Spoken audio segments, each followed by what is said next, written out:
ये क्वेश्चन भी हम लोगों ने देख लिया कीट परागित उसमें मुख्य विशेषताएं क्या होती है। नेक्स्ट क्वेश्चन की तरफ चलते हैं आप। नेक्स्ट क्वेश्चन है पूर्ण सख्त कोशिकाएं क्या होती है। एक उदाहरण के द्वारा इसको बताना है आपको। टोटीपोटेंट सेल क्या होती है। तो टोटीपोटेंट सेल आपके सामने देखिए यहाँ पे दिया हुआ है, फिगर हमने ड्रा कर रखा है आपके लिए। लीफ आप ये बिग्नोनिया है या बिग्नोनिया है। इसमें देखिए दिखाया गया इसकी टोटीपोटेंसी क्या है। जो इसकी लीफ है यहाँ पे आप देखेंगे छोटे छोटे सी जो लीफ है वो भी यहाँ पे जनरेट हो जा रही है और ये एक नया प्लांट बना लेगी। क्या बना लेगी? नया प्लांट। देखिए यहाँ पे ये जो लीफ दिख रही है ये इसी लीफ के ऊपर ग्रो हो रही है, इसी पत्ती के ऊपर ग्रो हो रही है और बाद में ये न्यू प्लांट में कन्वर्ट हो जा रही है। किसमें कन्वर्ट हो जा रही है? न्यू प्लांट में। यहाँ पे थोड़ा सा कलर आपको चेंज करना होगा। तो ये देखिए कहीं कहीं न्यू प्लांट में ग्रो हो जा रहा है और इस तरह से देखिए यहाँ पे भी और यहाँ पे भी। तो वो कोशिका माने आप जो यहाँ पे देख रहे हैं लीफ जो है इसका कोई छोटा सा भी पार्ट जो एक नए प्लांट में कन्वर्ट होने की कैपेबिलिटी रखता है वो उस प्लांट का या उस पार्ट का क्या कहलाता है? टोटीपोटेंसी। तो एक लीफ के अंदर देखिए डिफरेंट टाइप के पार्ट्स निकल रहे हैं और एक नए प्लांट को ये ग्रो करा रहे हैं। तो ये इनके अंदर टोटीपोटेंसी की क्वालिटी है। नेक्स्ट चलते हैं टीका से आप क्या समझते हैं और टीका कितने प्रकार के होते हैं। तो हम लोग काफ़ी दिनों से कोविड-19 के दौरान वैक्सीनेशन सुनते आए हैं। तो आप इससे क्या समझते हैं, क्या है ये और ये कितने प्रकार के होते हैं, ये चीज़ हम लोग यहाँ पे देखने वाले हैं।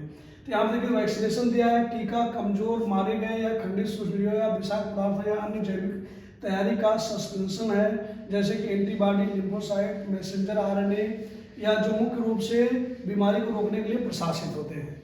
तो कहीं ना कहीं जो वैक्सीन है वो इन सबसे प्रिपेयर होती है और आपके शरीर में जब इंजेक्शन के माध्यम से इंजेक्ट की जाती है तो आपको बहुत ज़्यादा वो इम्यूनिटी देती है। और जब कोई भी वायरस, बैक्टीरिया, कवक या कोई भी कीटाणु विषाणु जब आपके ऊपर अटैक करता है तो उसको वो मार देती है और आपको सुरक्षा प्रदान कर देती है। जैसे अभी आपने कोविड-19 का वैक्सीन लगवाया है, अभी आपके ऊपर उसका इफेक्ट नहीं है, लेकिन कल को यदि कोविड-19 का जो वायरस है आपके ऊपर अटैक करता है तो ये वैक्सीन आप उसको मार देगी या उसके प्रभाव को कम कर देगी। तो यहाँ पे देखते हैं जो वैक्सीन का प्रकार है। क्षीण पूर्ण कर्मक वैक्सीन, एटन्यूएटेड होल एजेंट वैक्सीन। इनमें जीवित परंतु क्षीण सूक्ष्मजीव प्रयुक्त होते हैं। देखिए दिखा रहा है जीवित या वीकेंड माने बहुत कमजोर माइक्रोब से आप यूज हो रहे हैं जिसे जो दूसरा माइक्रोब्स आ रहा है उसको ये मार सके। नेक्स्ट दिखा रहा है निष्क्रिय पूर्ण कर्मक vaccine, inactivated whole agent vaccine. Second time में आप देख रहे हैं इनमें प्रायः फार्मलिन या फिनॉल द्वारा मृत किए गए सूक्ष्मजीव प्रयुक्त किए जाते हैं। तो फर्स्ट वाले में आपने देखा उसमें जीवित जीवों को यूज किया जाए लेकिन वो प्रभावकारी नहीं थे। वो आपके अंदर जाएंगे तो आप में रोग नहीं काज करेंगे, कोई नया जीव आता है तो उसको मारने में वो हेल्प करेंगे। सेकंड आप यहाँ देखते हैं जीवित सूक्ष्मजीव यूज हो रहे हैं। नेक्स्ट चलते हैं अब विषाद या टॉक्साइड। टॉक्साइड्स में अलग से विषाणु होता है। क्या होता है? ये वैक्सीन रोगाणुओं से उत्पन्न आविष पदार्थों का उपचार द्वारा विष को समाप्त करके मैंने विष का जो इसमें क्वालिटी है उसको समाप्त करके तैयार किए जाते हैं। टिटनेस, डिप्थीरिया, बॉटुलिज्म आदि रोगों में बचाव है तो टॉक्साइड का टीकाकरण किया जाता है। और नंबर 4 दिया है यहाँ पे पृथक्की एंटीजेंस। वैक्सीन को रोगाणुओं से एंटीजन पृथक करके तैयार किया जाता है जैसे इन्फ्लुएंजा वायरस के लिए। ये वैक्सीन इसके लिए आप स्पेशली यहाँ पे है।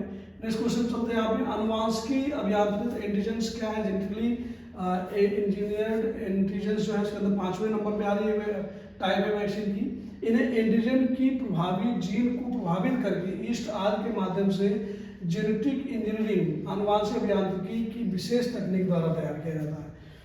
तो आप देख रहे हैं किस तरह से का फॉर्मेशन हो रहा है। फिर आ रहा है आपका एक्टिव एंड पैसिव इम्यूनिटी क्या है। तो एक्टिव पैसिव इम्यूनिटी यहाँ पे थोड़ा सा दिखा दिया जा रहा है। एक्टिव का मतलब है ऐसी इम्यूनिटी जैसे ही कोई वायरस अटैक करा तुरंत उस पर एक्शन ले ले, वो काम करे, एक्टिव कंडीशन में रहे पहले से। और एक होता है पैसिव इम्यूनिटी जो सुस्त आपके शरीर में पड़ी रहेगी। जैसे अभी आपने कोविड-19 वैक्सीन लिया सुस्त रूप से पड़ी हुई है, जब उसका वो आएगा तो वो अपने आप एक्टिवेट होकर के उस वायरस से आपको सेव करेगी। ये फिगर हमने आपको इसलिए शो कर दिया कि थोड़ा सा वैक्सीनेशन में आपको याद रहे कि देखिए वायरस है इसके अगेंस्ट ये वैक्सीन क्रिएट की गई है और इंजेक्शन के द्वारा इंजेक्ट की जाती है। तो आपको थोड़ा सा याद रहेगा कि वायरस के अगेंस्ट वायरस, बैक्टीरिया, माइक्रोब्स इनको कहते हैं कि अगेंस्ट वैक्सीन का फॉर्मेशन होता है। किस तरह से था आपने देख लिया। तो नेक्स्ट क्वेश्चन चलते हैं, डेयरी उद्योग में जीवाणुओं की क्या भूमिका है। तो आप इसमें देखते हैं जीवाणुओं की मेजर रोल, और थोड़ा सा देख लेते हैं जीवाणुओं से और भी क्वेश्चन आते हैं कि जीवाणुओं का अध्ययन हम लोग कहाँ पे करते हैं। जीवाणुओं का अध्ययन हम लोग बैक्टीरियोलॉजी के अंतर्गत करते हैं। कहाँ पे करते हैं? बैक्टीरियोलॉजी के अंतर्गत हम लोग करते हैं। और कौन है बैक्टीरियोलॉजी का फादर, माने बैक्टीरियोलॉजी का जनक कौन है? तो बैक्टीरियोलॉजी के जनक जो हैं उनका नाम है एंटोनी वान ल्यूवेनहॉक। कौन है? एंटोनी वान ल्यूवेनहॉक। तो अभी इससे पहले भी उन्होंने बैक्टीरिया संबंधित बहुत सारी डिजीज देखी, और यहाँ पे देख लेते हैं बैक्टीरिया क्या मेजर रोल प्ले कर रहे हैं डेयरी उद्योग के अंदर। तो डेयरी में दूध, दही, मक्खन, पनीर जैसे बनता है।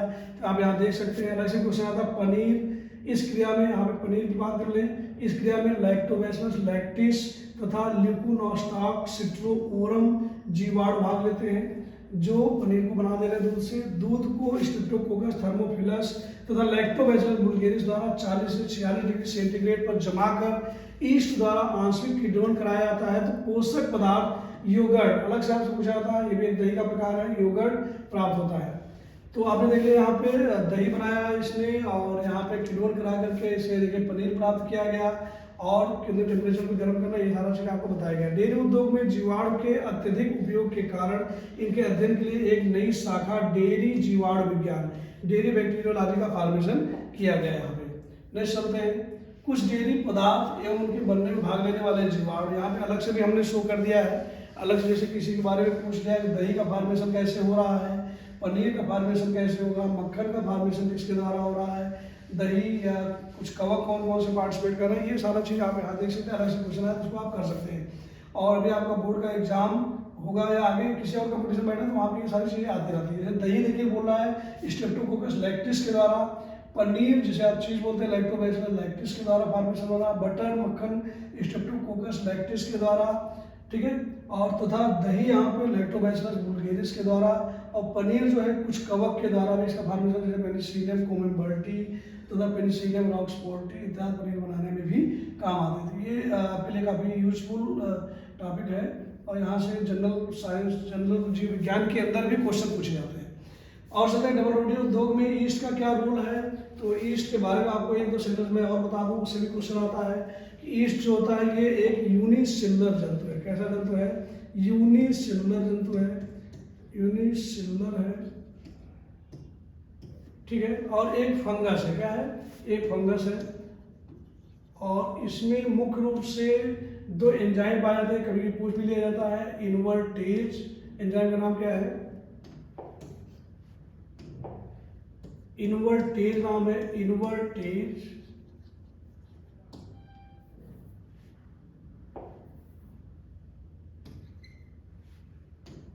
यहां देख लेते हैं थोड़ा सा, इनवर्टेज या जाइमेज एंजाइम पाया जाता है, जो एल्कोहल फॉर्मेशन में हेल्प करता है, फर्मेंटेशन में हेल्प करता है। अलग से आपसे फर्मेंटेशन से क्वेश्चन आते हैं।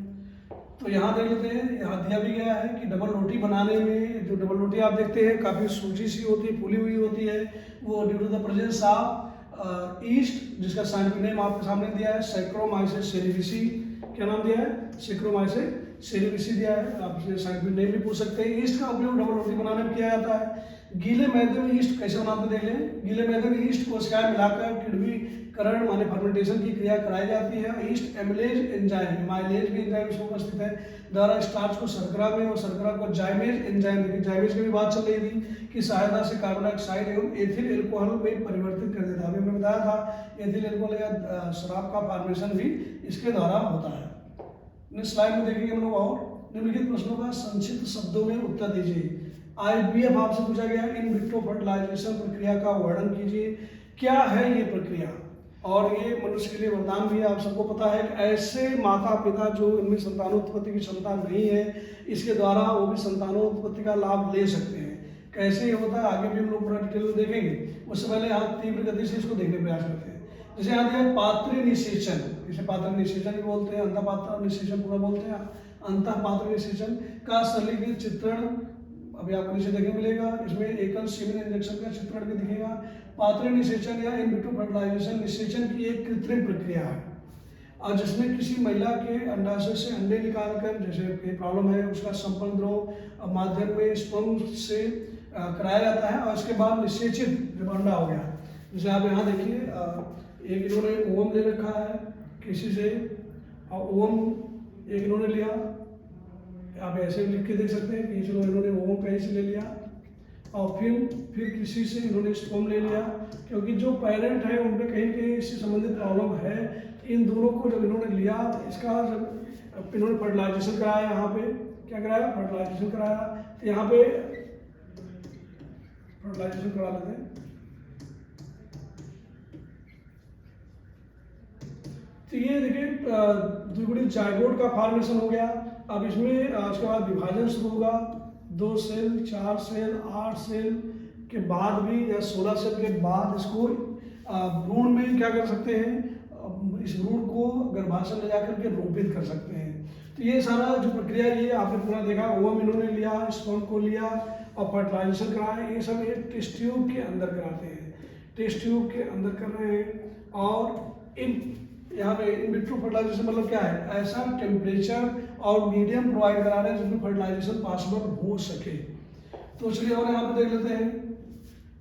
इसके बाद निषेचित अंडे को देखिए शरीर के बाहर इन्होंने करा लिया, हमारे टेस्ट ट्यूब में करा लिया। इसके बाद निषेचित अंडे को महिला के गर्भाशय में रख दिया जाता है और इस तरह गर्भनलिकाओं का उपयोग नहीं होता है और यह महिलाओं में कृत्रिम गर्भाधान की सबसे प्रभावी तकनीक मानी जाती है, IVF। चलिए आमतौर पर इसका प्रयोग तब करते हैं जब महिला का अंडवाही नलिका बंद होती है, आप कह सकते हैं, या जो पुरुष है उसमें स्पर्म का फॉर्मेशन बहुत कम हो पा रहा है। और इस प्रक्रिया में कई बार दूसरों द्वारा भी दान में दिए गए अंडे, जैसे भी हमने बताया, दूसरे महिला से ओव्यूल, आप यहाँ पे ओवरी ले सकते हैं, एग ले सकते हैं। दान में दिए गए सीमेन से पहले से भोजन एम्ब्रायस का उपयोग भी किया जाता है और दान में दिए गए अंडों का उपयोग स्त्रियों के लिए किया जाता है जिनमें उत्पन्न करने की कैपेबिलिटी नहीं होती है। तो ये पूरा आप पढ़ के समझ सकेंगे कि टेस्ट ट्यूब बेबी में कैसे एक दूसरे से ओवम और स्पर्म लेकर के टेस्ट ट्यूब में उससे फर्टिलाइजेशन कराया जाता है। और 8 to 16 8 सेल, 16 सेल, 32 सेल का जब एम्ब्रियो हो जा रहा है उसको गर्भाशय में डायरेक्टली रोपित कर दिया जाता है। और ये कब तक पास वाले देख सकते हैं, 35 वर्ष की आयु तक ही स्त्रियों में इसकी सफलता की औसत दर देखिए 37% देखी जा रही है। कहीं कहीं जैसे जैसे उनका एज बढ़ता जाएगा तो इसकी जो सक्सेसफुल होने की परसेंटाइल है वो रिड्यूस होती जाएगी, घटती चली जाएगी। आयु वृद्धि के साथ साथ सफलता की दर देखिए घटने लगती है, ये चीज़ यहाँ पे बताया गया है। और ये थोड़ा सा देख लेते हैं यहाँ पे कैसे पॉसिबल है।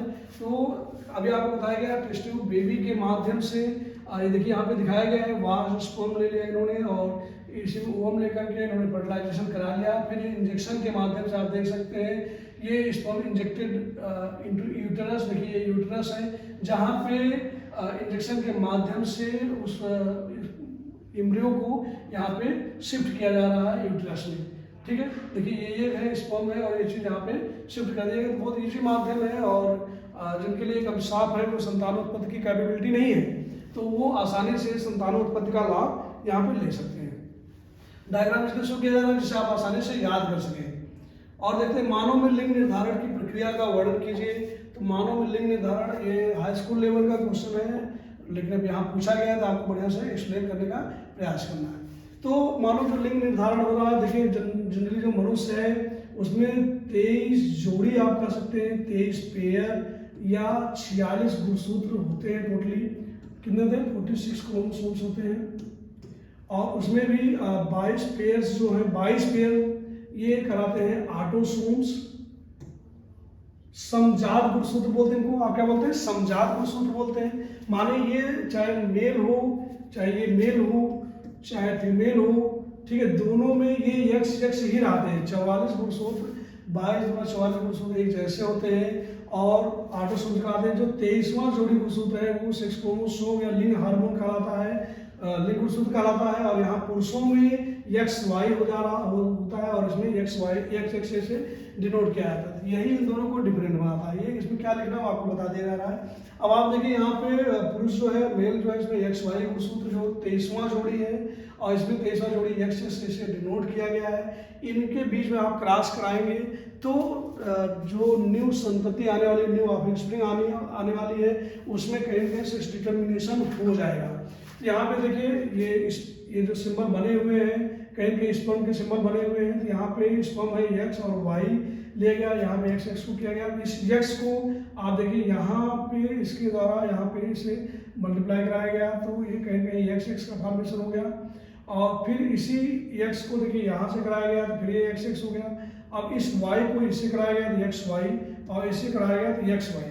तो देखिए कहीं कहीं एक्स वाई जो इंडिकेट कर रहा है ये मेल को इंडिकेट कर रहा है, और एक्स एक्स जो है ये फीमेल को इंडिकेट कर रहा है। तो देखिए यहाँ पे कन्फर्मेशन में हो गया कि मेल या फीमेल का जो लिंग निर्धारण है यहाँ पे शो हो रहा है।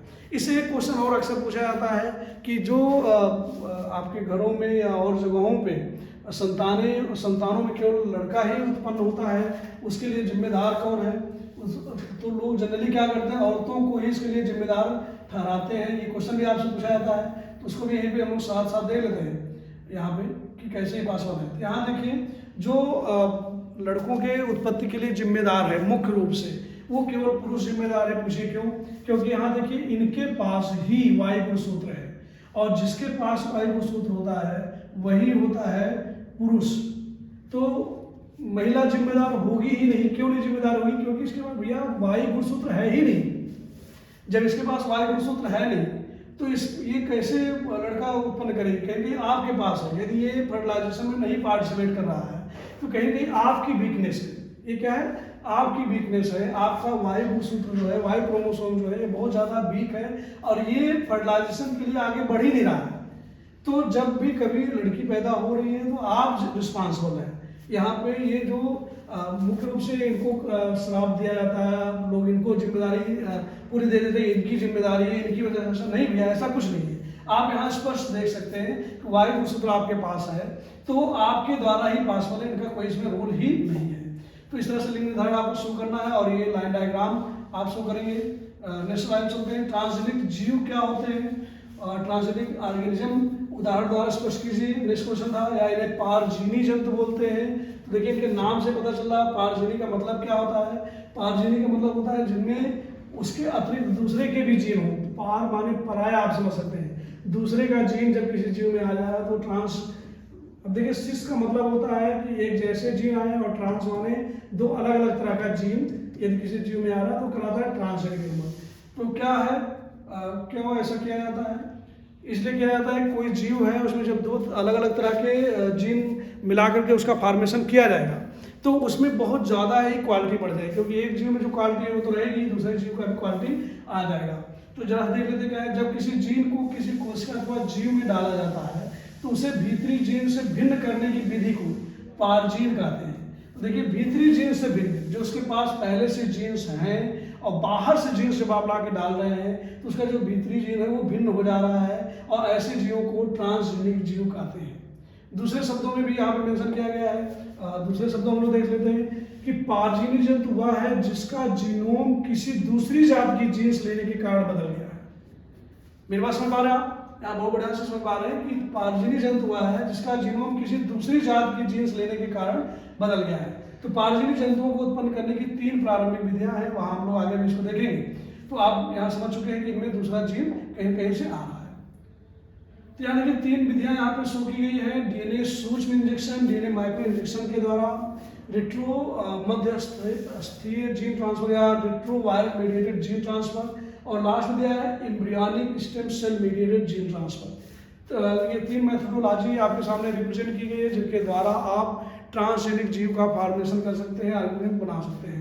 अधिकांश जो ट्रांसजेनिक जंतुओं को निषेचित करने से सीधे डीएनए के सूक्ष्म इंजेक्शन द्वारा भी उत्पन्न किया जाता है। विभिन्न उपयोगी लक्षणों वाले पारजीनी जंतु उत्पन्न किए गए हैं। उदाहरण पारजीनी गाय जिसके दूध में एक विशेष प्रकार की प्रोटीन हो, तथा तीव्र वृद्धि करने वाली साल्मन मछली। तो देखिए हमने आपको पहले ही बताया जो ट्रांसजेनिक जीव बनाए जा रहे हैं उनमें कहीं ना कहीं क्वालिटी इंप्रूव किया जा रहा है। ऐसे बहुत सारे पौधे भी बनाए जाते हैं, जो आप हाइब्रिड आम देख रहे हैं और हाइब्रिड गेहूं आते हैं। एक धान आप लगा के उससे 30-40 पौधे क्रिएट कर ले रहे हैं। कहीं कहीं उसमें जेनेटिक इंजीनियरिंग का रोल है, मेजर रोल है। उसी तरह से यहाँ पे जंतुओं में भी यूज किया गया, तो जंतुओं में यूज किया गया तो पारजीनी जंतु कहेंगे, पौधों में किया गया तो पारजीनी पौधे कहेंगे आप। तो कोई भी क्वेश्चन आए तो आपको घबराना नहीं है, दोनों का आंसर आप देख सकते हैं। यहाँ पे पूरी ये दिया गया सिस्टम कैसे ये होता है।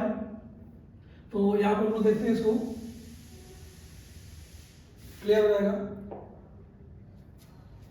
तो यहाँ पे देखिए ये एक बैक्टीरियल सेल ली गई है, ये देखिए एक बैक्टीरियल सेल यहाँ पे ली गई है, इसे बैक्टीरियम कहेंगे। और ये ह्यूमन सेल है। ह्यूमन सेल आप कोई भी हो सकती है, आप अपने हेयर से ले सकते हैं, सीमेन से ले सकते हैं, अश्रु से ले सकते हैं, स्किन से ले सकते हैं। और यहाँ पे देखिए इसका जो प्लाज्मिड है, ये देखिए ये जो प्लाज्मिड इसका दिख रहा है बैक्टीरियम का, plasmid cut with the restriction enzyme. यहाँ से भी क्वेश्चन आता है कि कोई भी डीएनए है, कोई भी प्लाज्मिड है, उसको कट करना है तो बायोलॉजिकल सीजर के रूप में कौन इस्तेमाल होता है। यहाँ से अलग से क्वेश्चन आता है, बायोलॉजिकल सीजर या जैविक कैंची किसे कहते हैं। तो आप यहाँ देखिए लिखा है रिस्ट्रिक्शन इंडोन्यूक्लियेज एंजाइम, REC से आप याद कर सकते हैं, RE। तो RE माने रिस्ट्रिक्शन इंडोन्यूक्लियेज एंजाइम। और यहाँ पे ह्यूमन सेल से देखिए यहाँ पे बैक्टीरियल प्लाज्मिड ह्यूमन जीन से, मतलब यहाँ से ये लिया गया आपका बैक्टीरियल प्लाज्मिड भी लिया गया यहाँ पे इसके बाद। और यहाँ पे आपका ये जीन देखिए जीन लिया गया है, इसमें जो बैक्टीरियल सेल लिया गया इसमें देखिए इसको यहाँ पे इंसर्ट कराया जा रहा है। इस सेल में देखिए यहाँ पे काला काला जो जोड़ा गया है ब्लैक कलर में दिख रहा है। और उसके बाद प्लाज्मिड री इंट्रोड्यूस इनटू बैक्टीरियम, ये बैक्टीरियम में जो कट करके बाहर निकाला गया, यहाँ पे ला करके इसको ऐड कर दिया जा रहा है। कैसे ऐड कर दिया जा रहा है, ऐसे आसानी से ऐड नहीं होगा। फिर यहाँ पे एंजाइम काम करेगा जो इसको जोड़ने में हेल्प कर रहा है। कौन सा एंजाइम काम करता है, उसका नाम है लाइगेज एंजाइम। क्या नाम है, लाइगेज एंजाइम है, लाइगेज। यहाँ थोड़ा सा अभी राइटिंग उतनी अच्छी इंप्रूव नहीं हो पा रही, हो जाएगी जल्दी ही। तो आप यहाँ देखिए लाइगेज एंजाइम है जो उसको जोड़ने का काम यहाँ पे मुख्य रूप से कर रहा है। आगे देखते हैं, engineered bacteria multiply in fermentation tank produce insulin. और इसमें डाल दिया गया, तब ये प्रोड्यूस कर देगा, इंसुलिन प्रोड्यूस कर देगा सेपरेट। और फिर ह्यूमन इंसुलिन को आप इंजेक्शन के माध्यम से कहीं भी इंजेक्ट कर सकते हैं। ठीक है, ये तो इंसुलिन आपने बना लिया, यहाँ तक का केवल देखते हैं।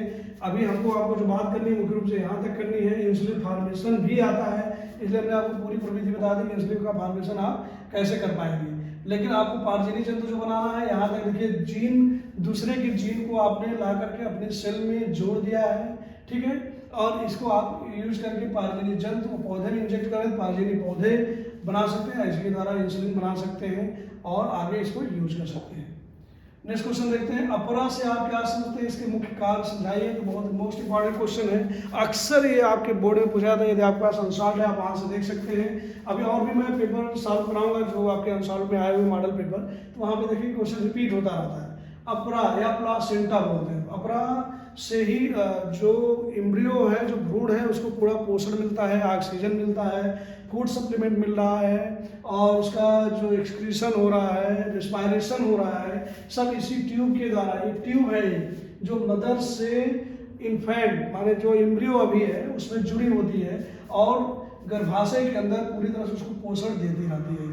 तो यहाँ पे इसका थोड़ा सा हम लोग ये भी देख लेते हैं। और क्या इसका डिफिनेशन आप लिखेंगे, यहाँ देखिए, वह संरचना जिसके द्वारा जरायुज स्तनधारियों का विकासशील भ्रूण या गर्भ अपना पोषण मातृ गर्भाशय उदर से प्राप्त करता है। और भ्रूण वायु कला, मतलब ये यही कंडीशन यही पे आप बोल सकते हैं, इसे प्लासेंटा कहते हैं। भ्रूण वायु कला की प्रक्रिया उद्गम के आधार पर अपरापीतक कोष यहाँ दिया गया है, सब में किस किस प्रकार के हैं। तो आपको केवल इतना जानना है, डिफिनेशन में वह संरचना जिसके द्वारा जरायुज स्तनधारियों का विकासशील भ्रूण या गर्भ अपना पोषण मातृ गर्भाशय रुधिर से प्राप्त कर रहा है।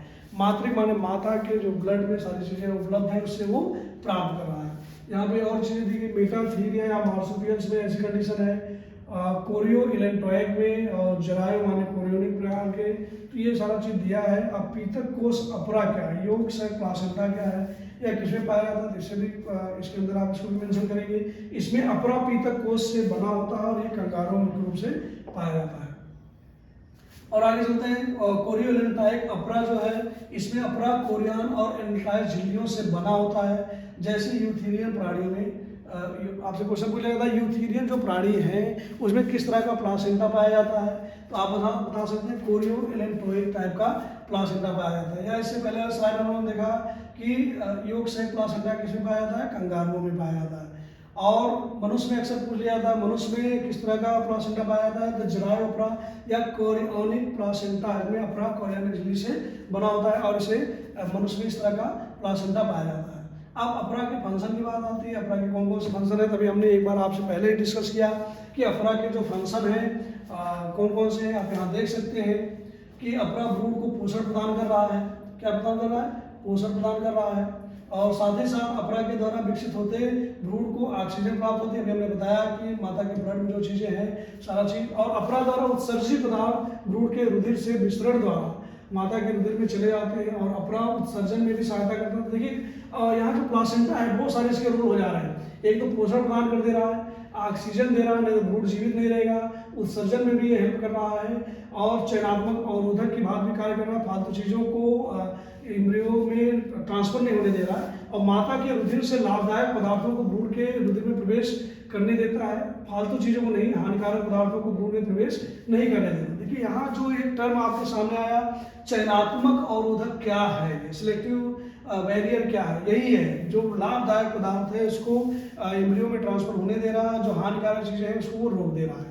अपरा द्वारा स्रावित हार्मोन गर्भावस्था बनाए रखने और शिशु जन्म में भी ये सहायता करता है। तो अपरा का प्लासेंटा का आपने बहुत सारा यहाँ पे रोल देख लिया है और देख सकते हैं खसरा, चेचक आदि के एंटीबॉडीज को अपरा माता के रुधिर से भ्रूण में पहुंचाता है जिससे इन रोगों से सुरक्षा मिल सके। तो बहुत बड़ा ये काम हो गया है। यहाँ पे आप देख सकते हैं ये प्लासेंटा यहाँ पे शो किया गया, ट्यूब के द्वारा इस तरह से जुड़ा होता है। बर्थ के बाद इसको कट कर दिया जाता है क्योंकि तो आप बाहर से भोजन प्राप्त कर सकते हैं। तो यदि आप इसको देख रहे हैं और थोड़ा सा भी समझ में आ रहा है तो आप वीडियो को लाइक भी कर देंगे। और हमने कहा पहली बार यदि आ रहे हैं तो आप बायोलॉजी में कोई प्रश्न है इस पर आप जाके पूछेंगे, आपको आंसर जरूर दिया जाएगा, इसलिए आप चैनल को सब्सक्राइब कर लेंगे जरूर से जरूर। नेक्स्ट क्वेश्चन बहुत ही इंपॉर्टेंट क्वेश्चन ये भी है, पूछा जाता है एमनियोसेंटेसिस क्या है, उलवेधन क्या है तो ये बहुत बढ़िया चीज, लेकिन आज के समय में समाज के लिए बहुत बड़ा अभिशाप बन गया है। कैसे अभिशाप बन गया तो जरा देखते पहले उलवेधन होता है क्या। उल माने होता है एमनियोसेंटेसिस, जो एम्ब्रियो है उसका वेधन करना, माने उसको नष्ट करना ही उलवेधन कहलाता है। तो यहाँ देखिए भ्रूण ये बनाया किस लिए गया, साइंटिस्ट ने बनाया क्यों, कि जो एम्ब्रियो है गर्भाशय के अंदर जो एम्ब्रियो है उसमें कौन सा रोग है या क्या प्रॉब्लम है, उसका लिक्विड इंजेक्शन के माध्यम से निकाल करके उसको लोग कंफर्म करते थे कि इसमें कोई डिजीज तो नहीं है, डिजीज है तो उसको खत्म करने के लिए क्या प्रिकॉशंस देना है। लेकिन जो हमारी नई पीढ़ी है इसका मिसयूज करने लगी, वो इसके द्वारा उसका सेक्स डिटर्मिनेशन कंफर्म कर लेती, लड़का है या लड़की। यदि उसको पता चल जाता है लड़की है तो वहाँ पे उलवेधन उसको नष्ट करा देता है। और ये यही इसी वजह से ये जो टेक्निक है अभिशाप बनी हुई है। ठीक है, तो यहाँ पर आप इसे क्या समझते हैं, यह न्याय स्पष्ट कीजिए क्या है, एक न्यायोचित प्रक्रिया है। तो अभी हम देखें न्यायोचित प्रक्रिया माने जैसे आपको पता चल गया कि भाई लड़की है, लड़का है ही नहीं, तो आपने क्या किया उसको अब मार दिया, उलवेधन एमनियोसेंटेसिस द्वारा नष्ट करा दिया। क्या ये न्यायोचित प्रक्रिया नहीं है न्यायोचित प्रक्रिया, क्योंकि प्रॉब्लम कहाँ से क्रिएट हो रही है, आपकी वजह से। आपने एनीवे किसी भी तरीके से एम्ब्रियो का फॉर्मेशन करा दिया आफ्टर फर्टिलाइजेशन, आपकी फॉल्ट है, उसमें एम्ब्रियो का कोई जो आप नष्ट कर रहे हैं उसका कोई दोष नहीं है, तो उसको नष्ट यदि आप कर रहे हैं तो उसके लिए पूरी तरह से आप जिम्मेदार हैं। और ये जो यहाँ पे पूछ रहे न्यायोचित है, बिल्कुल न्यायोचित नहीं है।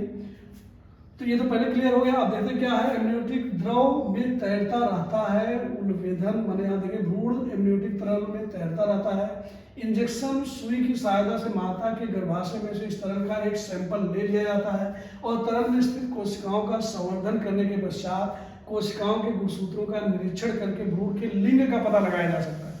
तो देखिए यहाँ लिंग का देखिए पहले फोकस कराएगा, लिंग का पता लगा लिए तो फिर उसको नष्ट करा देंगे। और लिक्विड जो लिए उसमें क्या कमी है, कौन सा रोग है, ये भी कंफर्म करने के लिए ये टेक्निक मुख्य रूप से बनाई गई थी। और आगे देखते हैं ये पूरा हमने यहाँ पे फिगर के माध्यम से भी आपको शो करने का प्रयास किया है कि एमनियोसेंटेसिस क्या है। ठीक है, तो ये देखिए यहाँ पे आप देख पा रहे हैं, इसको कमेंट करके बता सकते हैं। जहाँ पे प्रॉब्लम आए आप वहाँ कमेंट करके बताएं, नहीं दिख रहा है नहीं समझ रहा है तो उसको इम्प्रूव किया जाएगा। तो ये देखिए ये कहीं कहीं ये यूट्रस है और इसमें ये देखिए इन्फेंट यहाँ पे है और इसके अंदर जो लिक्विड भरा हुआ है प्लासेंटा देखिए बोला जा रहा है, प्लासेंटा इससे अटैच भी है वाल से। देखिए इंजेक्शन के द्वारा यहाँ देखिए इंजेक्शन शुरू किया जा रहा है। Amniotic blood is withdrawn, it contains suspended cells select off from the foetus. तो फीटस से इन्होंने इंजेक्शन के माध्यम से इसे निकाल लिया, यहाँ देखिए ट्यूब में रख लिया, फिर सेंट्रीफ्यूगेशन प्रोसेस के द्वारा amniotic fluid biochemical analysis supernatant fluid cells, यहाँ पे बायोकेमिकल एनालिसिस किया गया और उसके बाद सुपरनेटेंट फ्लूइड जो है उसे डिटरमाइन कर लिया गया कि इसमें क्या, देखिए दिखा रहा है allies that cause about 40 metabolic disorder. तो 40 जो इसमें एलीज है, जीन जो है 40 तरह के डिसऑर्डर क्रिएट कर सकते हैं, ये चीज़ आप यहाँ कन्फर्म कर ले रहे हैं। साथ ही साथ फीटल सेल्स ये आपके सामने है, quick determination of foetal sex analysis of purified DNA निकाल करके आप कंफर्म कर सकते हैं कि जो फीटस ये है, जो एम्ब्रियो है, जो यहाँ पे शिशु है, आप कह सकते हैं कि इसके सेल्स के द्वारा इसका सेक्स डिटर्मिनेशन भी देखिए कंफर्म हो जा रहा है। ये जो टेक्निक बनाई गई थी मुख्य रूप से यहाँ तक के लिए ही बनाई गई थी, ठीक है, कि ये कंफर्म कर लें कोई डिसऑर्डर यदि है तो उसको उसका ट्रीटमेंट किया जाए या प्रिकॉशन दिया जाए। लेकिन लोगों ने इसके आगे की प्रोसेस के द्वारा इसका सेक्स डिटर्मिनेशन कंफर्म कर लिया और सेल कल्चर के द्वारा हमारे ये चीज़ कंफर्म हो रहा है। The cells are grown in a laboratory and examine the abnormalities of the chromosome. तो यहाँ भी कंफर्म कर सकते थे, अलग से सेल निकाल करके कल्चर मीडियम में ग्रो करा के आप लोग जान सकते थे, लेकिन लोग यहाँ पे जब जान लेते हैं और उनके लाभ के लिए नहीं रहता है तो उसका वो मृत्यु करा देते हैं, नुकसान करा देते हैं।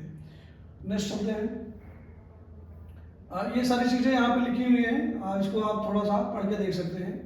और नेक्स्ट क्वेश्चन तरफ हम लोग चलते हैं और यहाँ पे दिया है मंगोलियन जड़ता क्या है, इसके मुख्य लक्षण क्या है। तो मंगोलियन जड़ता जो है ये कहीं न कहीं आपके क्रोमोसोमल डिसऑर्डर से संबंधित है, गुणसूत्री विकार जिसे बोलते हैं। और यहाँ पे देखिए इसका नाम भी दिया है डाउन सिंड्रोम, ठीक है। तो किसने इसके बारे में बताया, लैंगडन डाउन ने 1866 में औसतन 700 नवजात शिशुओं में से एक में ये होता है, हमारे बहुत ही माइन्यूट क्वांटिटी में ये डिजीज काज होती है। और यहाँ दिखाया गया 2n+1, 2n माने इसमें जो आपके गुणसूत्र नंबर देखिए, आपने पहले मैंने बताया कि 22 क्रोमोसोम्स होते हैं वो ऑटोसोम्स कहलाते हैं। तो यहाँ पे जो 21 नंबर का है, 21 नंबर, यहाँ पे 21 नंबर में भी 21 नंबर जो है इसमें XX गुणसूत्र ही होते हैं। ऑटोसोमल क्रोमोसोम से संबंधित ये बीमारी है, यहाँ पे एक गुणसूत्र की अधिकता हो जाती है। तो 46 पहले से आपके पास थे, एक और क्रोमोसोम यहाँ पे बढ़ जा रहा है। तो यहाँ बोल रहा है 3 समजात, अब यहाँ पे अभी तक कितने थे, 21 नंबर में 2x थे, एक और बढ़ गया, XXX हो गया। तो 3 समजात गुणसूत्रों के ऐसे समूह को एकाध सूत्री अर्थात ट्राइसोमिक तथा इस दशा को एकाध सूत्र ट्राइसोमिक कहते हैं। और इस सिंड्रोम वाले व्यक्ति छोटे कद, उनका कद बहुत ज़्यादा छोटा होता है, मंद बुद्धि होते हैं, 16 से 17 साल की एज में ही उनका टाइम ओवर हो जाता है, माने उनकी मृत्यु हो जाती है। और केवल 8% लोग ही 40 वर्ष तक इसमें जीवित रह सकते हैं। इनका सिर गोल, गर्दन मोटी, त्वचा खुरदरी, जीभ मोटी, ये इनके कैरेक्टरिस्टिक है। आंखें इनकी तिरछी होती है, ठीक है, और पलकें मंगोलों की बात वलित फोल्डेड होती है, इसलिए सिंड्रोम को मंगोली जड़ता कहा जाता है। और इस सिंड्रोम में जन्नांग भी कहीं नपुंसक होते हैं, जन्नांग में संतानोत्पत्ति की कैपेबिलिटी नहीं होती है। तो ये कहीं ना कहीं पूरी कैरेक्टरिस्टिक है मंगोलियन जड़ता की। और मंगोलियन इसका नाम इसीलिए रखा कि अभी ये जो कैरेक्टरिस्टिक शो हो रही है, इसे जो फिगर आपके सामने रिप्रेजेंट होगा वो कहीं ना कहीं मंगोलियन जैसा होगा, इसलिए इसका नाम उन्होंने मंगोलियन जड़ता रख दिया है।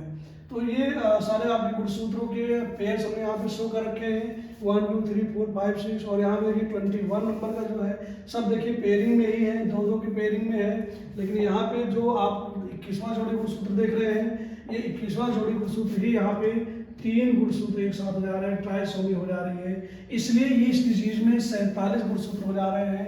और ये कहीं ना कहीं क्रोमोसोम से संबंधित डिसऑर्डर आ जा रहा है। और कैसा क्रोमोसोमल डिसऑर्डर, ऑटोसोमल डिसऑर्डर है, ना कि सेक्स डिटर्मिनेशन, माने जो 23वां जोड़ी गुणसूत्र है उससे संबंधित नहीं है। तो यहाँ आप देखिए फिगर क्यों शो किया जा रहा है, जिससे आपको आसानी से याद रहे कि मंगोलियन जड़ता जो है 21वीं गुणसूत्र से संबंधित है। अदरवाइज इस फिगर की कोई यहाँ पे नीड नहीं थी, हमने पहले आपको बता दिया था।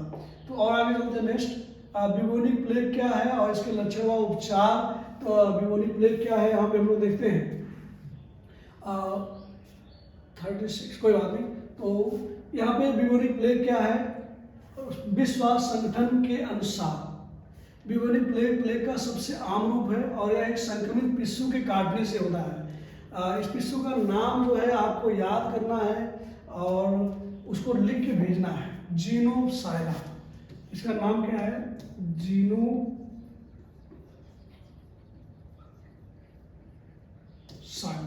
इसे काटने से होता है और बीमारी बैक्टीरिया यर्सीनिया पेस्टिस के कारण होती है।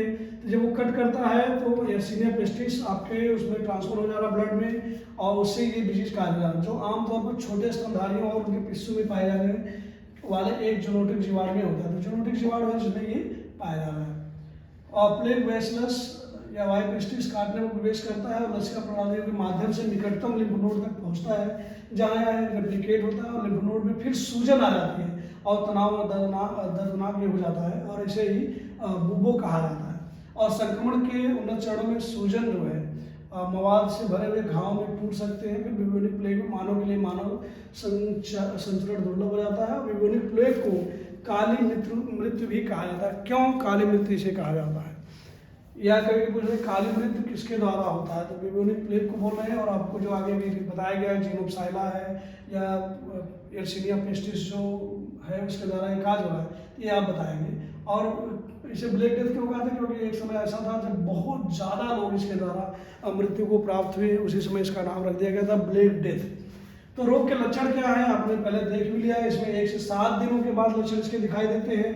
और आप पहले बताया पिस्सू के काटने से होता है, जो चूहों खरगोशों और गिलहरियों जैसे संक्रमित जीवों पर भोजन के रूप में निर्भर रहते हैं, माने इनके ऊपर कहीं कहीं ये उपस्थित रहते हैं और उनके द्वारा उनके काटने से ये रोग गया था। WHO क्या बोल रहा है, WHO की गाड़ी दे लेते हैं। इस बीमारी क्या लक्षण है, अचानक बुखार का आना, ठंड लगना, सिर दर्द, शरीर में दर्द, कमजोरी महसूस होना, मांसपेशियों में दर्द, उल्टी और मतली माने वोमिटिंग। मतली का मतलब यहाँ वोमिटिंग से है। जैसे लक्षण 30 लक्षण आपको दिखाई देते हैं। इसका इलाज कैसे किया जाएगा, तो इस महामारी को मध्य युग में देखिए यहाँ पे हमने थोड़ी देर पहले बात किया था कि मध्य युग में इसे ब्लैक डेथ कहा जाता था। क्यों ब्लैक डेथ कहा जाता था, क्योंकि इसके द्वारा बहुत सारे लोग मृत्यु को प्राप्त हुए थे। यहाँ देखिए दिया भी गया ब्लैक डेथ कहा जाता है। इस महामारी के कारण यूरोप में आधी से अधिक आबादी मारी गई थी। तो आधी से अधिक आबादी यूरोप के अंदर मारी जाती है, तो आप खुद गेस कर सकते हैं कितने ज़्यादा लोग मृत्यु को प्राप्त हुए। और काफ़ी हद तक इलाज एंटीबायोटिक दवाओं से ही संभव हो जाता है। एंटीबायोटिक दवा लेके इससे आप अपने आप को बचा सकते हैं। तो अब और सब तो यहाँ पे एल्कोहल ड्रग यहाँ पे दिया हुआ है। देखते हैं कौन से नंबर की स्लाइड है ये। एल्कोहल ड्रग जो है हम लोग यहाँ पे कहीं कहीं पहुँच गए 93 नंबर स्लाइड पे। वीडियो काफ़ी बड़ा होता जा रहा है और जो पढ़ना है नेक्स्ट पार्ट में हम लोग पढ़ेंगे। अभी बहुत सारी चीज़ें हैं यहाँ देख सकते हैं। अब यहाँ पे वीडियो थोड़ा सा ज़्यादा बड़ा ना हो इसलिए इसको यही भी क्लियर रोक देते हैं वीडियो को। और यदि आपको वीडियो पसंद आता है तो इसे लाइक जरूर करें, क्योंकि आपके लिए परिश्रम किया जा रहा है। और अभी नेक्स्ट वीडियो में हम आपको और इसका पूरा डिटेल और जितने क्वेश्चंस हैं वो सब आपको मैं देने वाला हूँ। तो धन्यवाद वीडियो को देखने के लिए।